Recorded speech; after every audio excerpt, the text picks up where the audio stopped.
All right, physical science. Ignore the messy garage, right?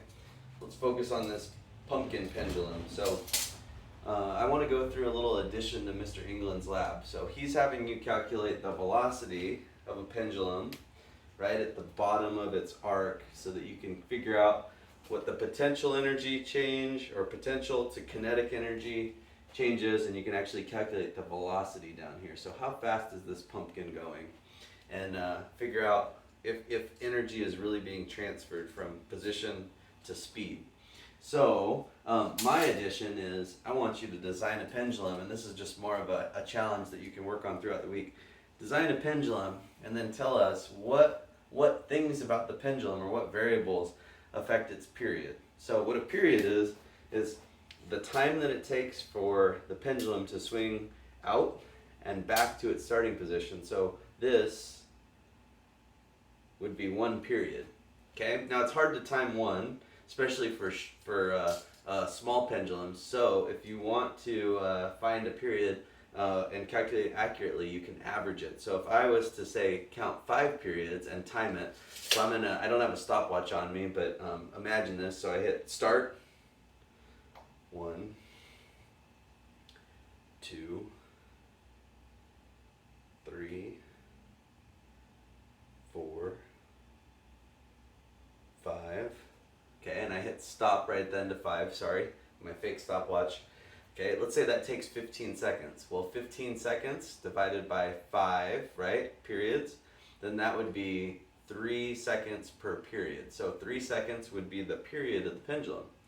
Okay, the challenge is to find what variables influence the period. Okay, will the length, right now this is about, what do we say, about 6 feet. Will the length affect the period? Will the mass of the pendulum, if I put a heavier pumpkin on, will that affect the period? Will the starting position, like I could start this thing low and let it go, or I could start this thing high and let it go. They obviously have different velocities, but I want to know, does the starting position affect the time that it takes to get, or the period that it takes to get back to the starting position?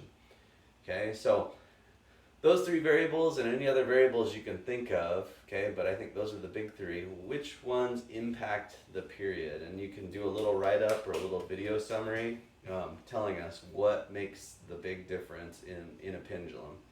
Okay, so good luck, have fun. If you can't build a pendulum, it doesn't have to be this big. You could set something up on your table and have a little 1-foot pendulum. It might be hard to time smaller pendulums, so you might need to practice or get creative. Go out to the park, go to a swing set, put your friends on a swing.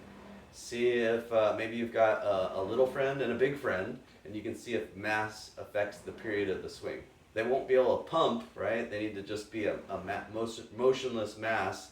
Okay, they can't swing their legs or lean into the swing at all, but you can see what the period of those 2 swings are, right, with different masses.